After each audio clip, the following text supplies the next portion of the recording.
Just a short time ago in Houston, one of the illegal immigrants accused of murdering a 12-year-old girl appeared in court for the first time. His bail has been set at $10 million because the judge believes he's a flight risk. And in Philadelphia, a police officer is fighting for his life after he was shot in the neck during a traffic stop on Saturday. He's a husband and a father, and he's been on the force for 6.5 years. He's now depending on a breathing machine to survive, and our prayers are with him and his family. The issues of immigration and crime remain at the forefront of Americans' minds. But the Biden administration is now promoting someone who once compared cops to slave patrols, who called for ICE to be completely abolished. Aisha Hasni is live at the White House with more on this latest controversy. Aisha. Emily, good afternoon to you. Well, the White House so far is standing by their man, Tyler Cherry, who now is trying to clean all of this up really by himself. So we'll get to that in just a second. But let's take a walk down memory lane and take a look at some of those controversial posts that are just out there now for the whole world to see and for him to try to explain away. So in one of those posts, like you mentioned, he compares the police today and says that they are a direct evolution of slave patrols and lynch mobs. That's very aggressive. Also this, he wrote, cheering in bars to ending the occupation of Palestine, no shame and F your glares. Hashtag I support Gaza, hashtag free Palestine. Those are just some of those tweets. He's now coming out on Twitter, on X, and posting this. Past social media posts from when I was younger do not reflect my current views, period. I support this administration's agenda and will continue my communications work focused on our climate and environmental policies. Now, Republicans say that his promotion is really all about the polls.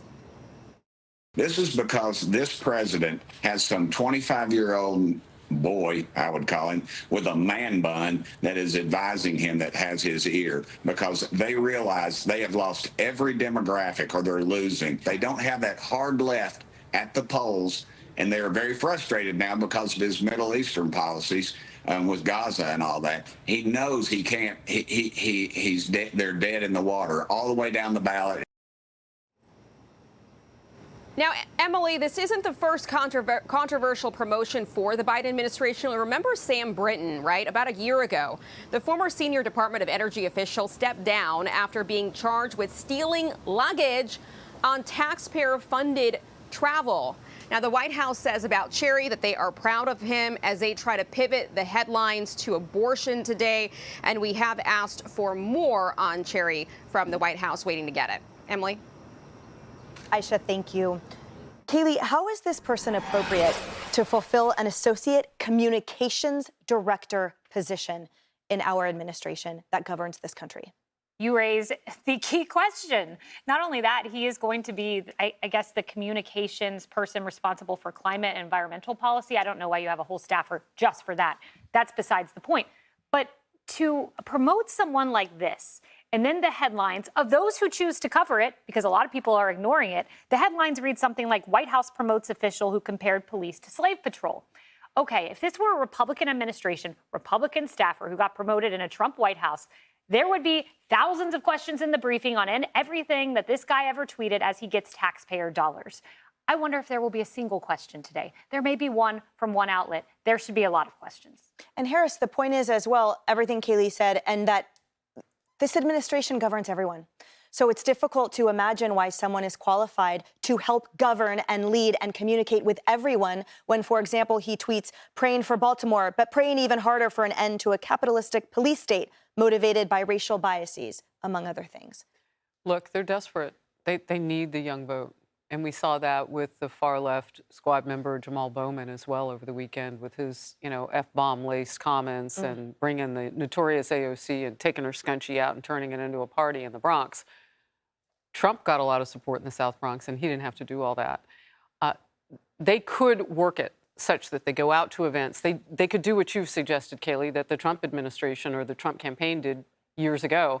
You register as many people as you can on site. You talk with young people. You hit them at the issues they want. But that's not what they're doing. They're flexing. They can put this guy's picture up. He'll influence people into voting. I don't know if that's going to work. First of all, they're disrespecting the voters if they think that they can simply throw candy at them and that they're not smart enough to know the difference between somebody who can actually talk about policy and lead versus somebody who can just flex with photos. And perhaps, Griff, maybe the real question is not necessarily why they find him qualified, but why wouldn't they? If the president himself has actually subscribed to these kinds of things, we all remember when someone in the crowd yelled "abolish ICE" to the president and he said, "Give me a couple days, man." So perhaps this person who has called for the abolition of ICE, among other things, maybe they actually are in lockstep with this administration's policies. Yeah, you're spot on, Emily, because look, he's now trying to clean it up, Cherry, with his latest statement. But at the end of the day, these weren't offensive outliers. This was clear, poor judgment. And when you talk about abolishing ICE, let me tell you something. If we abolish ICE, the next 9/11 happens tomorrow. And that's not me. The former Deputy CIA Director, Mike Morrell, over the weekend was saying it. A DHS Inspector General report says that our greatest threat is that border. And so it's poor judgment. The war on cops, every city in this country, even the bluest of the blue, know that the war on cops has increased crime. So I think you really have to look about whether he's qualified based on his judgment just a few years ago. Yeah, another thing about this is that this is an example of what you say on social media lives forever. And I have what's called a grandma rule. If you wouldn't say it to your grandma, don't post it on social media. And in this case, man, he is now trying to backtrack in a way that few people believe. And also Andrew Bates is being asked questions about you. So really bad first day for him on the job. Associate Communications Director at the White House is apparently a fairly junior level staffer position, but he is still on the communications team. And his communication is the issue. So that's a problem.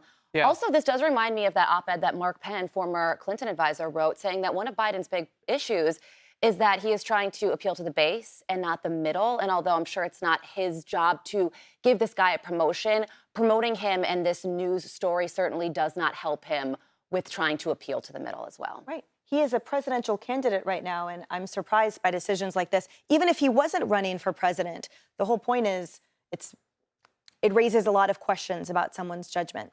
Commander-in-Chief's, in addition to Mr. Cherry's. Hey everyone, I'm Emily Campagno. Catch me and my co-hosts Harris Faulkner and Kaylee McEnany on Outnumbered every weekday at 12 p.m. Eastern, or set your DVR. Also, don't forget to subscribe to the Fox News YouTube page for daily highlights.